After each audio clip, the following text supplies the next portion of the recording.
আজ বানাবো সুজির নারকোল পিঠা। এই পিঠার এক এক জায়গার এক এক রকমের নামে পরিচিত, তবে আমাদের এদিকটায় নারকোল পিঠাই বলে। চালের গুঁড়ি, ময়দা এই সব দিয়ে নারকোল পিঠা হয়, তবে এই প্রথম সুজি দিয়ে নারকোল পিঠে বানানো হলো।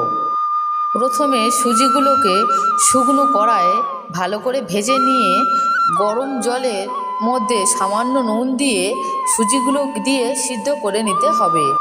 তারপর সুজিগুলোকে একটা মণ্ড আকারে ভালো করে মাখতে হবে। অন্য পাত্রে নারকেলগুলো কুড়ে নিয়ে কড়াইতে গুড় দিয়ে অল্প পরিমাণে চিনি দিয়ে নারকেলের মণ্ড তৈরি করে নিতে হবে।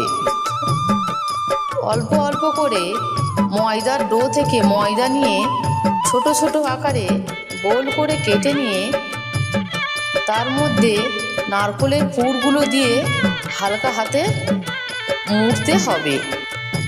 এইভাবে সকল নারকেল পিঠাকে মুড়ে নেওয়ার পর গরম জলে ভাপিয়ে নিতে হবে। ছিদ্রযুক্ত গামলি নিয়ে তার মধ্যে পিঠাগুলো সাজিয়ে নিয়ে ভাপাতে দিতে হবে 15 থেকে 20 মিনিট। তারপর 20 মিনিট পর খুলে দেখতে হবে পিঠেগুলো হয়ে গেছে কিনা। পিঠেগুলো ভাপানো হয়ে গেলে নামিয়ে নিতে হবে অন্য পাত্রে। পর পরিবেশন করুন বাড়ির সকল সদস্যকে।